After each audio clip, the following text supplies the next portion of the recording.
Hi, and welcome to another show on this Facebook series on long-term care. A very, very important topic. This is show 11. Show 11, and this is the third on the Altix program with the emphasis on the Ombudsman program. I always have the temptation to say ombudsman or ombudsman, but we have a guest today that will help us not only to get the pronunciation, maybe it's both ways, but but she'll be able to explain to us what is the so-called Ombudsman Program. With us today is Regan Smith, Long-Term Care Ombudsman Program Director with the Area Agencies on Aging, Region 1. Regan, third time. I couldn't thank you enough. Thank you again for joining us. Thank you for having me. I'm happy to be here. All right. So we are going to talk about this very, unusual word. Do you find that the people know what it is for the most part, or it's a little one of those words that it doesn't say much?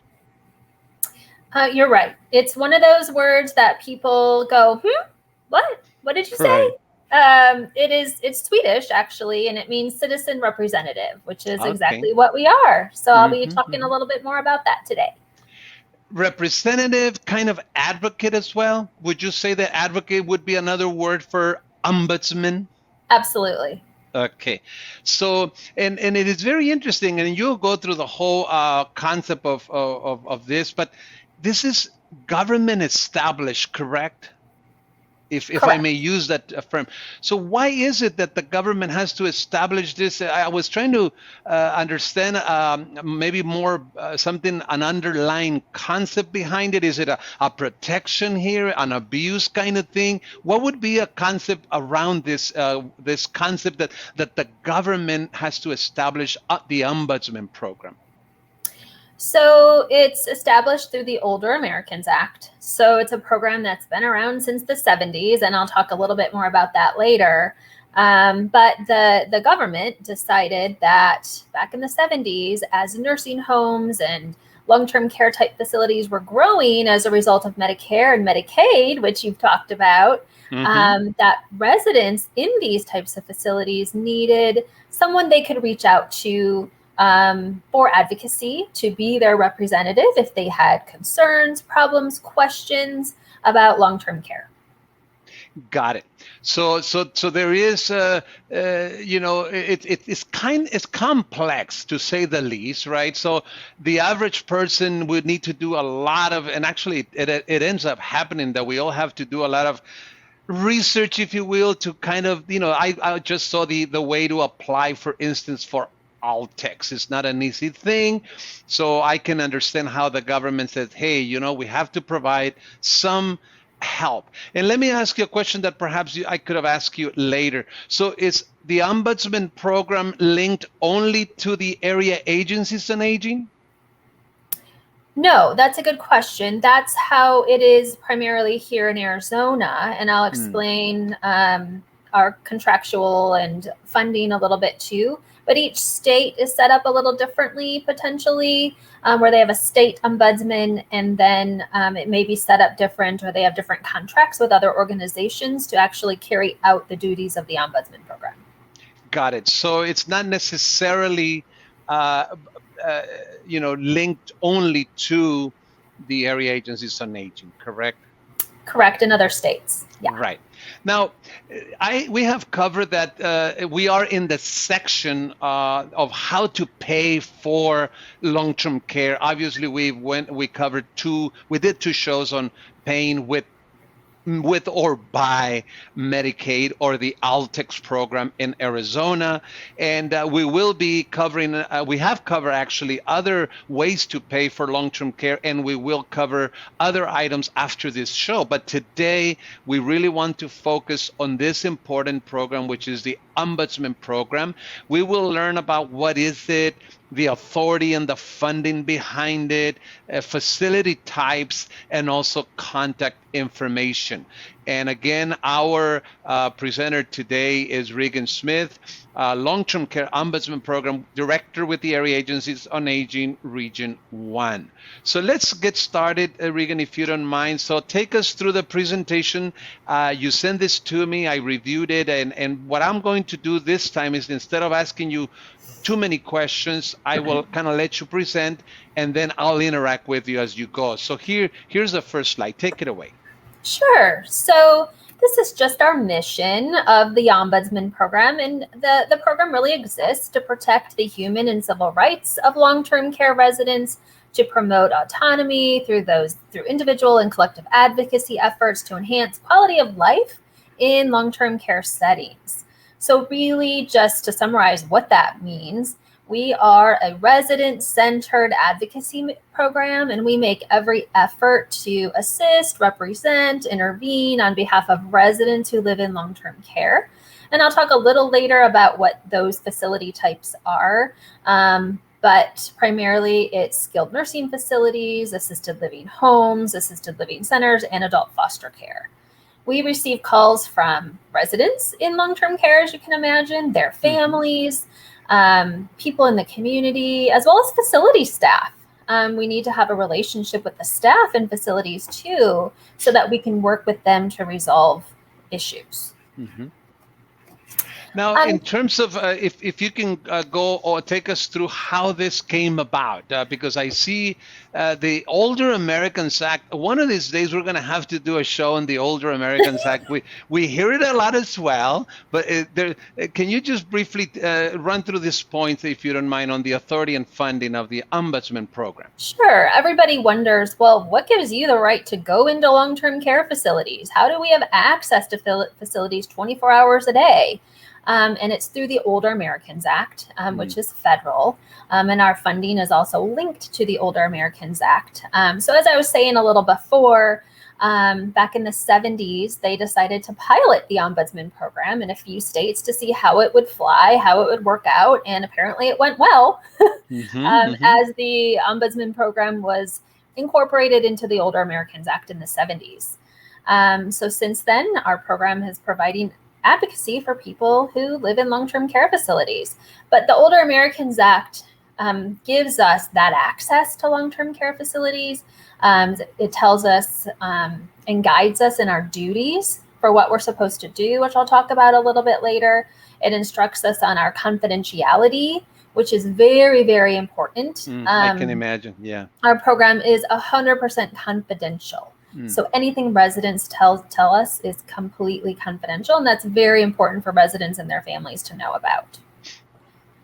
And then all of these other statutes have really grown out of the Older Americans Act. So the Code of Federal Regulations for the Ombudsman Program are our actual federal code that we need to follow, that all states follow, that tell us, again, how to perform our duties as ombudsman and how we're supposed to function. It really outlined what's already in the Older Americans Act. And then here's in Arizona, we have the Arizona state law of 1989, where the ombudsman was incorporated into the Arizona revised statutes as well. And then the last one, Omnibus Budget Reconciliation Act of 1987, that's when the Ombudsman Program was put into the federal nursing home law.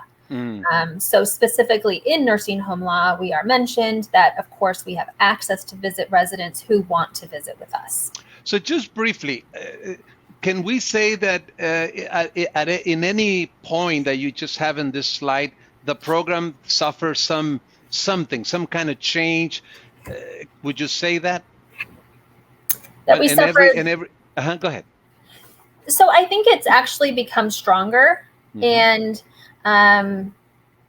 gives us more guidance to follow as ombudsman to make sure we're specifically representing the resident. That's our goal. It's resident-centered program.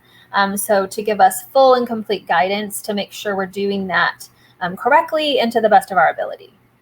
And obviously, as the slides say, funding, right? So it has to do, these are the sources of the guidance and the funding. If we could summarize this slide, that would be that, right? Guidance, funding comes from these sources, so to speak. Correct. And on the next slide, we can show how that funding goes from the feds, there we go, to the states. Mm-hmm. So that funding for the Older Americans Act starts at the Administration for Community Living. They disseminate the funding to the states. Here in Arizona, it's through the Department of Economic Security, Division of Aging and Adult Services, which is our state unit on aging.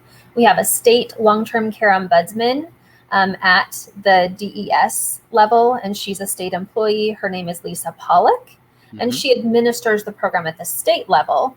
And then that funding goes from the state DES to the local, which here in Arizona are the area agencies on aging. Now, we have, if I'm not mistaken, 7 regions. So we could say that each of these 7 regions has an ombudsman program and a director such as yourself, correct? Correct. Perfect. Yes. Okay, I was going to ask something. I don't know if I'm going to leave it ask now or for later. So now, so the ombudsman program, I had heard a lot, but now, and then you describe it as being an advocate. But if it receives funding, what else other than your salary is that funding spent on? So what other things do you have staff that works with you? What other things that funding pays for? So sure, my salary, I'm a staff person. We also have other staff around the state and here in Maricopa County, which is where my program serves. It pays for mileage. We to get out to facilities. We travel to all of the facilities to provide visits to residents and to follow up on complaints and do those investigations. And all of that, any informational brochures and pamphlets and things that we give out to residents, that's part of that funding too. So the outreach that goes with it, correct? And the salaries of the staff involved. Got it. And this is for my own learning, and I'm sure that others will benefit from. So I'm asking, I think, what many would ask. So I'm placing myself in the position of the general audience. Okay, so let's move on. And you have Maricopa County. What do we have in this slide? So the program that I'm speaking of, the Ombudsman Program that I work for specifically in Maricopa County, but as we've covered, it's around the state too in the various counties. So just here in Maricopa County, we have 81 skilled nursing facilities, close to 1,600 assisted living facilities. And the residents we serve are specifically in these types of facilities. And on average, during a year, we handle about 2,400 complaints. Wow. As well as, on average, about 3,500 consultations. So consultations are calls looking for resources and information about long-term care. We get a lot of calls that are not complaints about a long-term care facility or the care or anything else provided in a facility, but like we've been talking about, how do I apply for All-Tex? What's that about? What part of Medicare pays for my stay in a nursing home? How do I find a facility for my mom? She's in the hospital right now. She fractured her hip. And what is the next step? Wow. So we get a lot of those kind of phone calls as well, in addition to complaints. Got it. So you have a specific count of skilled nursing facilities and assisted living. I have to believe that they register with some entity. Is that entity government agency or not necessarily? In other words, where did you get these numbers of specific and concrete numbers? So the Arizona Department of Health licenses all the skilled nursing facilities and assisted living facilities in Arizona. So they have a website, which I'll talk about a little later too, which gives all the licensing information. They're the licensing agent, do annual inspections and surveys, as well as complaint inspections as well. You don't have to answer these questions if you don't want to, but I just popped into my brain right now. Did your program was impacted, complaints or what have you with the COVID-19 situation at the nursing homes? And if so, how did that go? Good question. We could do a whole presentation just on that topic because, of course, COVID has impacted long-term care. In terms of visitation to facilities, ombudsmen were not allowed to visit facilities initially during COVID. Our visits resumed in September again of 2020, and after they had stopped in March of 2020. So we were able to then visit COVID-free facilities starting in September of last year. Now we're able to visit facilities that do have COVID, as long as it's contained to a specific unit.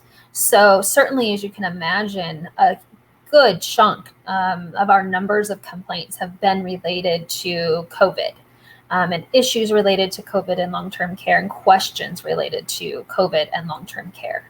And visitation specifically, a lot of issues related to that for family members wanting to visit their loved ones in long-term care when they were locked out of the facility, and a lot of those types of very difficult and sad issues. Yeah.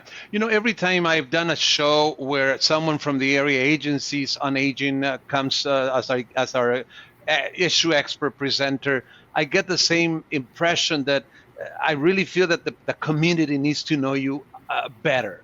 I mean, when it comes to the people, I guess 50 plus, the first thing that should pop in their brains and minds whenever they need something is the area agencies, right? And at least with the Hispanic community, I know both in those that prefer Spanish and those that prefer English, I don't think that is the first thing that comes into their brain. Even I work for AARP, and I still I just feel like we just need to do more education, even from AARP, from my own platform and space, to make sure that the community knows about the area agencies on aging. I mean, you are part of a government, a big chunk of or a huge program that comes from the government, even from the SHIP program and so many other programs that come from the government that you manage as a nonprofit. So definitely we need to do more shows on the area agencies aging alone. But I know you are big, and I don't know how we can simplify it, because you run some 50 or 100 programs, right? Yes. Well, thank you for your time today. I think you're right. And I think this is a great opportunity for people to learn more about this program. So I really appreciate your time. Perfect.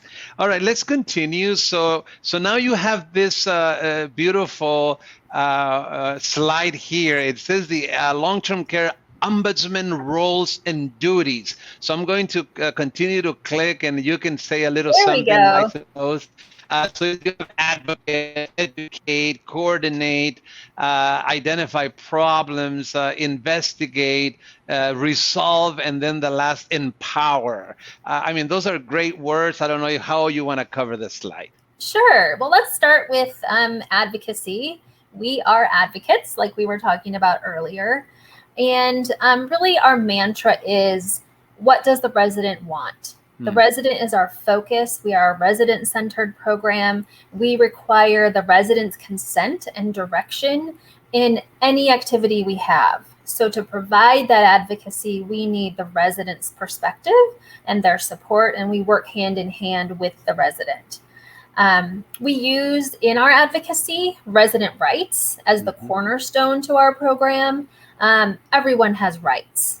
We all have human and civil rights. We live in the United States of America, and it's important to remember that residents who live in long-term care facilities also have human and civil rights that they retain and keep and use, and we use those rights to provide their advocacy. So I have people ask themselves, well, is this something that I can freely do? And I don't live in a long-term care facility? If it's something I can freely do, then the residents in long-term care can freely do those things as well. And that's a good way to remember it, that residents don't lose those human and civil rights. So just as an example, we of course get a lot of complaints about long-term care. That's our job, to provide advocacy when residents have complaints. One of those big complaints that we often get is, I'm not allowed to see certain family members. I have a power of attorney who is saying that those people get me wound up and it causes me to get agitated. So they try to restrict those visits. Okay. Well, that infringes on that person's human and civil rights. A power of attorney's job is to make medical treatment decisions, not to restrict someone's human and civil rights. So that might be an example of something we might become involved on, and listen to the resident and their wishes.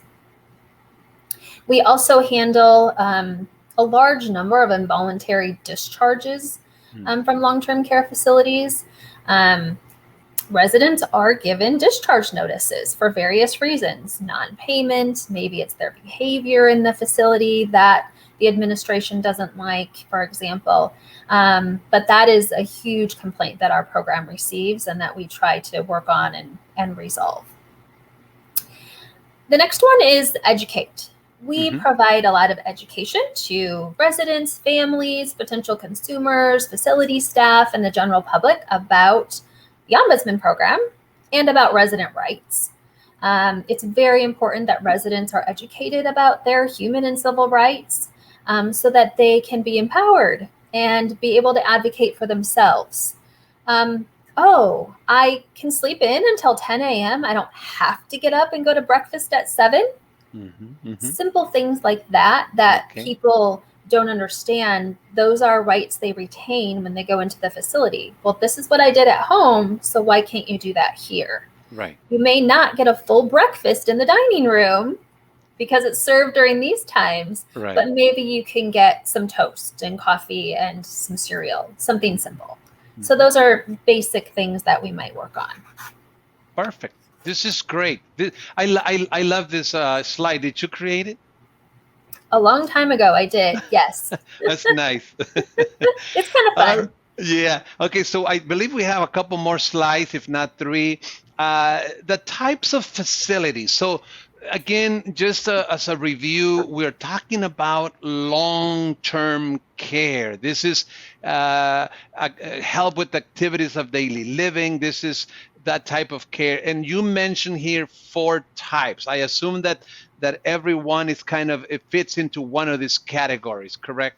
Yes. So each of these facilities is just a little different, and we serve residents who live in these types of facilities only. So first is a skilled nursing facility, which I know we've talked about in other talks we've had, which AKA a nursing home.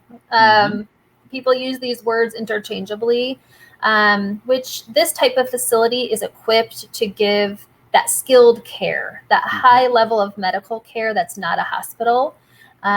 These are for people who need a higher level of skilled care, such as IVs, wound care, physical therapy, occupational therapy. A lot of people are just in these types of facilities for short-term rehab, but these facilities also take care of people long-term who have a higher level of medical need. And then an assisted living center. Go ahead. Can I interrupt you? So the words bring to mind Medicare. So is there an overlap from Medicare to long-term care here, or what you just shared pertains to Medicare?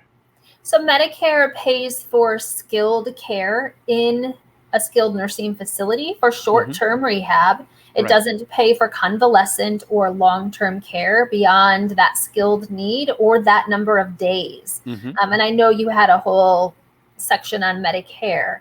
But you can still live in a nursing home, and it might be covered by your Medicaid or Altex that we've talked about if you qualify, or private pay or long-term care insurance.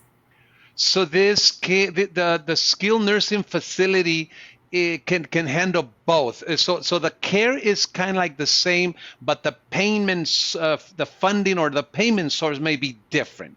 In other words, some may be paid by Medicare, and it depends on whether it exceeded that limit that Medicare covers. That then it goes to what Altex or the insurance, the long-term care insurance would pay, etc. So am I getting that correct? So you have a limited short-term for Medicare, and then once it goes beyond that, then the other source of payment kicks in. Correct.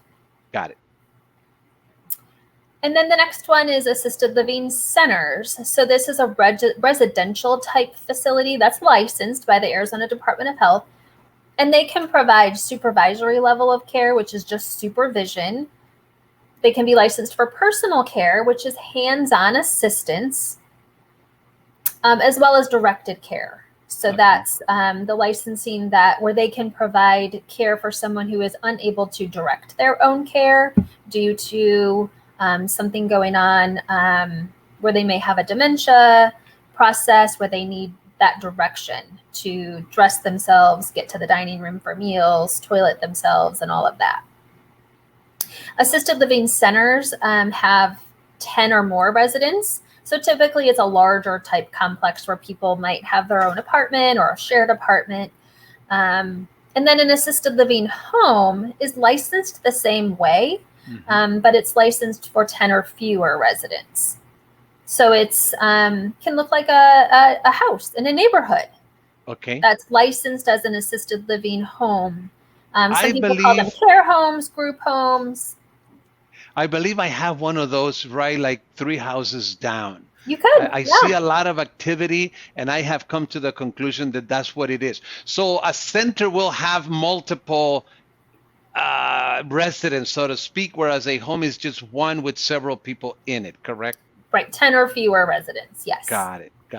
And then adult foster care is usually, it looks like a house as well, but it's licensed for 4 or fewer residents, and it integrates with the sponsor's family. So the owner or sponsor lives there in the home with his or her family, along with the 4 or fewer residents.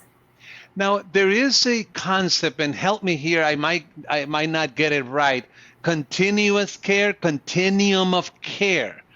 Are you able to explain for us that concept? I understand that some facilities may have independent living, then assisted, and then they even they have a nursing. Is that something prevalent in our state, in the country? Sure, definitely. For sure, here in Arizona and Maricopa County, we have quite a few campuses of care where they have the skilled nursing facility, independent living, assisted living, maybe a secure unit for people who have wandering dementia or needs that way. So we have quite a few of those here in Arizona. Perfect. And so again, all these are available. Some people may just decide to not quote unquote mess with their home anymore. They want to get rid of it or what have you, move to a independent living. And as they age, maybe they have some issues. Then they may move to an assisted living within the same, if you will, facility, and so on. So they have this kinds of facility. That's very, very creative, I might add. Okay, so let's move on to the finding a facility. This is a call that my office receives all the time. People call our senior helpline. They often get to my department and they want to know, well, how do I find a facility? What should I look for? So that's certainly something that people can get in touch with us about. We're happy to talk with them about the steps that they can go through. So these are just some resources. First is the Arizona Department of Health has a fantastic website found at azcarecheck.com. It's posted there. Where people can do research. All the licensing information for all the entities that we just talked about is public information. Okay. And that can be found here. So I always recommend when people are looking for a facility, you can zero in on a certain part of town to find what's available. The search engine through this website is very, very helpful. And then once you zero in on a facility, look at the licensing information. See how many citations this facility had. See if it's going to be a good fit for your loved one. So that's one step I always recommend. The Medicare website, also through the Compare section, Nursing Home Compare. This is just for nursing homes, though, just for skilled nursing facilities, because assisted living is not licensed federally. So that information is not found on the Medicare website. Okay. But this website is very helpful for comparing local skilled nursing facilities with the licensing information and citations, and they use a star system, so that can be helpful. Right. 9 times out of 10, someone will call about what we call senior placement locators. They help find facilities, including assisted living. We think it's important that people know how placement locators are paid. They are paid not by you, not by the person requesting the services, but by the facility that they choose. So the placement locators have contracts with the different facilities that they take you around to, and then they are paid for the placement. So it's free. They say, well, we're free, but they're paid by the facility. So that's important to know so that you know what you're getting into. But they will take people around to the various facilities to help with picking a location. And so you would go to this site to find a locator, which in the end is a person? Exactly. It's a person, they own a business, and this is what their business is. So this is one place to find those entities.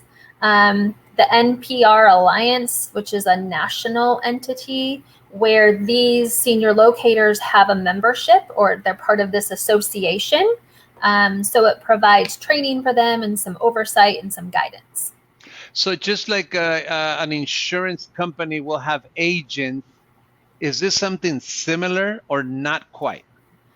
I would say it's similar, but with insurance agents, the person receiving the benefit pays them for that. With this, they're paid by the facility that you end up picking. And do they represent these locators? Do they just represent one company, one place, one facility, or several? So the locator will have contracts with several facilities and take the individual around to look at several places and help you narrow in on one. Very similar then, like insurance agents, that especially those that represent more than just one company. Yeah. Right. Or apartment locators. You hear about apartment locators. Well, this is specifically for assisted living. I'm sure they'll look at, go ahead. Even if using a locator, it's important to do some of your own research if you can, with calling our office if you have questions. We're happy to give information, and checking the licensing of the facility. So these locators will probably talk to the clients, quote unquote, the needs that they have, and then the budget, I suppose, because budget must play an important piece on all this, correct? Definitely. Definitely. And then the last one is geriatric care management. And this is a website also of an association or membership for what they call aging life coordinators. This is an individual that you would pay. So if I was hiring them, I would pay them directly to provide services to help manage my care.